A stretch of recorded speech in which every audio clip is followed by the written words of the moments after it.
Welcome back, Down the Line, Episode 3, Season 2. We're back. I'm Trey Scott. I'm Ryan Pittman. And look, just start us off, I want to say a thank you to our sponsors, Mark Herring Law, Lions Industries for the Blind, Blizzard Contract Flooring, and a new one this week, Plaza del Mariachi Mexican restaurant, place you and I have been to. If you haven't been to it, you need to check it out. It's right out here in downtown Kinston. I love it. Great vibe, great food. Hey, man, you can't beat it.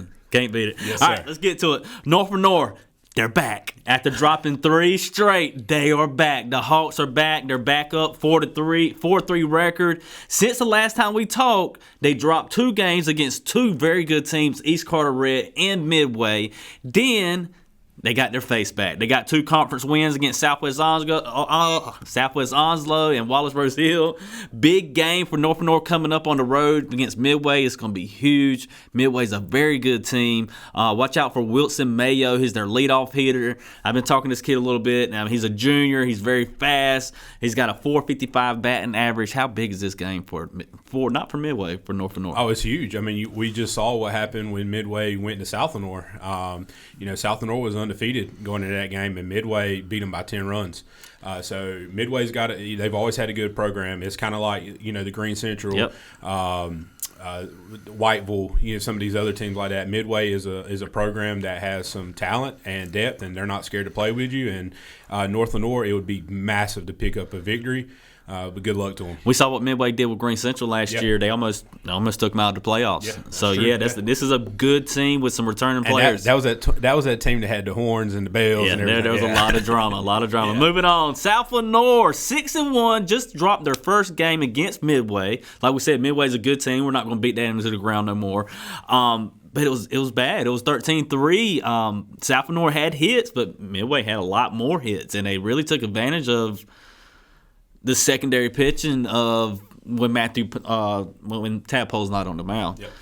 Not saying no guys can't have a bad day or nothing like that, but this was alarming to me. I thought they were ready to get over the hump, and I still think they are. I still double down on this. I still believe in their pitching staff. I still think South Lenoir is the best team in the area. They just had a bad game. I agree. Yeah, I mean, I saw East Duplin game for South Lenoir last Friday night. When Tadpole's on the mound, some of his pitching, because I was sitting up in the press box looking, behind the catcher, some of the movement he has on his pitching, he's a stud. And the South Lenoir team has a very good team. But I really think this Midway game kind of, not saying it humbled them, but it was a reality check, and I think it's going to be good for him. I'm glad it happened here in the season. I agree. So next on that, we're still waiting on that showdown. South Lenoir has Southwest Onslow and Kinston coming up. Then on March 28th, South Lenoir versus North Lenoir. I got the Not yet. Moving on, Greene Central. The Rams are 4-3. They picked up 3 wins. Then they lost a very close one to Southwest Edgecombe. Southwest Edgecombe is a very good team. They have a very, very good pitcher. I ain't gonna lie, I expected Southwest to dominate, but honestly, the Rams had them on the ropes with the bases loaded and could not get the final run in to tie the game. And Southwest Edgecombe was pitching their best guy, one of the best pitchers in the state, Parker Gay. I have to admit, I'm impressed by the Rams. I called them out on some of the errors, and they still have to fix those. They're still making errors, but big shout-out to 2 freshmen, Sutton Harris and Logan Burr. Sutton Harris is hitting around, I got it up here, 412, and Logan is hitting a casual 529 as a freshman through 7 games. That's insane. Shout out to those freshmen. I'm keeping my eye on this team. They are improving.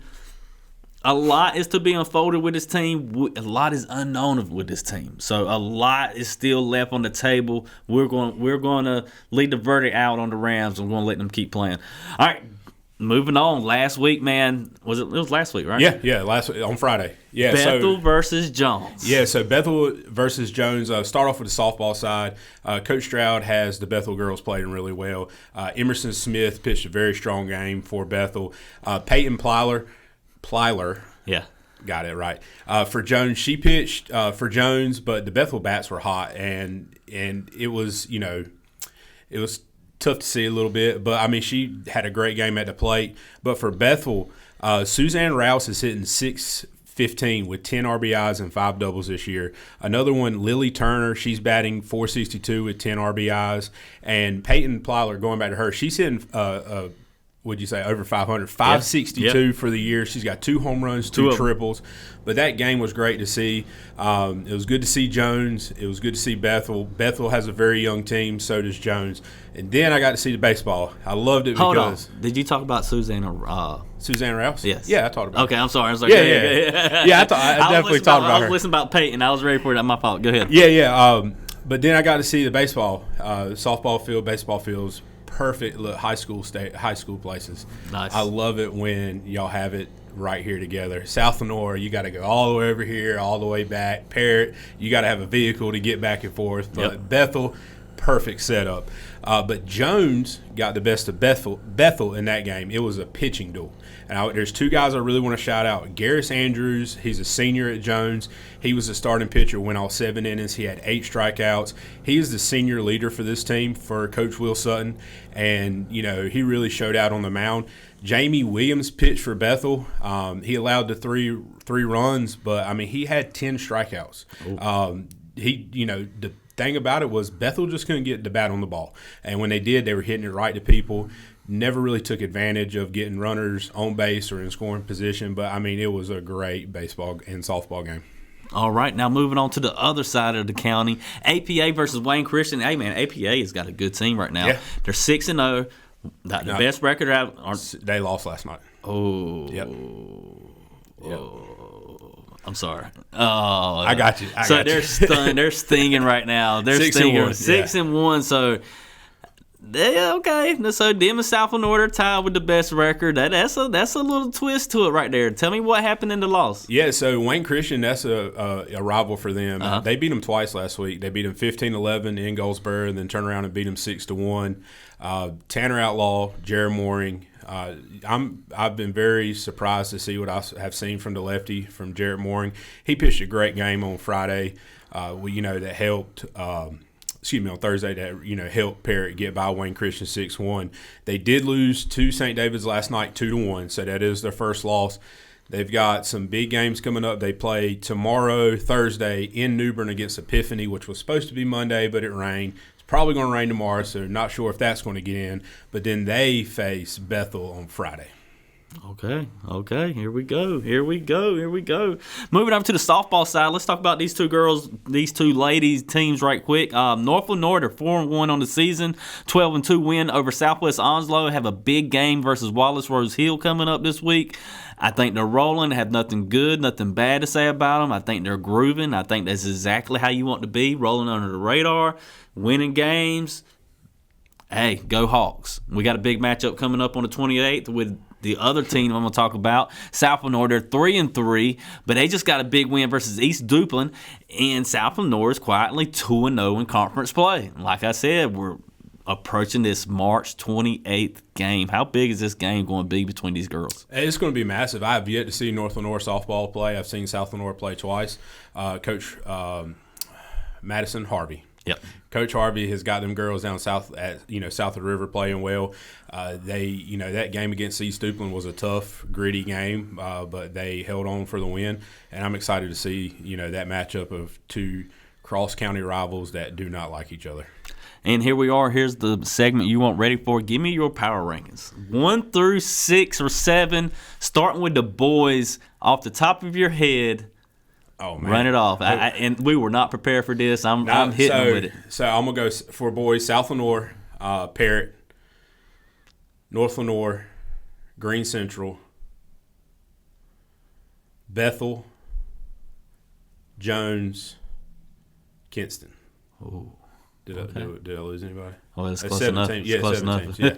Yeah. 7 teams. Like I said, I want no preparation. No. I think I'm going with the same. I think I'm going with South Lenoir. I'm going with Parrott. I'm going with a tie in third with Greene Central and North Lenoir with a split because I really don't know because I think both of them they split. Yep. And neither one of them showed me any different. Even though it didn't look this way, I'm going with Jones over Bethel, then Kinston. Now, one more question up here. We got a big game coming up. APA versus Bethel. Bethel. Yep, on Friday. big game. This is a rival game. This is your Duke Carolina game for when you're in that realm of baseball. They're split up by like 3 miles. Who you got? Leading up before last night's game, I would have said I thought Parrott would handle this, Friday easy. I don't think so. I think you're probably going to see Jamie Williams pitching for Bethel. You're probably going to see Jarrett Morin pitching for Parrott. There's some questions for me about Parrott. They've dropped some easy fly balls. They're not really producing run wise. I know they just scored 15 runs and 6 runs, but they're not taking advantage. I'm actually going to take Bethel for that win on Friday. Going with Coach Sutton, huh? I'm How going much with Coach Kenny. Sutton pay you for that? Nothing. Nothing? Yeah, nothing. I'm going Coach Kravitz and the boys, man. I think it'll be a great game, but we're going to split on this one. And hey, we're going to be back. Yeah. We're going to be back on this topic. Yeah. All right, let's go to the home run kings and queens before we end the show. Update on the list. Ain't too much of an update, but we got Peyton Plyler for Jones Sr. with 2. Callie Tyndall up there with 2. Garrett Bird with 2. Rylan Wade, South Lenoir 1. Chloe Cole 1. Carly Boone 1. Jake Howard 1. Lily Turner, she got her 1. Riley Rappert adds his name to the list. Sydney Myers, Tanner Outlaw, Christian Couples, Braden Cash, Maddie Rouse, and Lakin Whitley. These are our home run kings and queens that we're keeping up with every week, and they're sponsored by the Lions Industries for the Blind.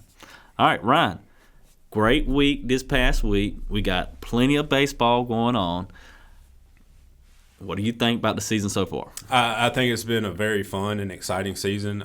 We're just kind of at the tip of the iceberg when it comes to a lot of these teams. There's some big matchups coming. You keep talking about March 28th. It's ingrained in my head. I'm going to have to make sure that, I'm there for that. But like I said, these teams are showing out. The players, the girls, the guys. There's been some great baseball in this area, and I'm excited to see what happens. March 28th, I got a request. I don't know where it's at. I don't know if it's at North Lenoir or South Lenoir yet. But ADs, I need that game split up. I need the girls' game to be at 5, and I need the boys' game to be at 7. That's our only request. It's 7:30. That's our only request. We got to see this. Stretch it out. Get your money's worth. Get your tickets worth. We got to see both games. Again, thanks to our sponsors. Who we got? Yeah, Mark Karen Law, Lions Industry for the Blind, Blizzard Contract Flooring, and Plaza del Mariachi Mexican Restaurant. Hey, thanks, guys. This is all we got for episode 3. I'm Trey Scott. I'm Ryan Pittman. See you next week.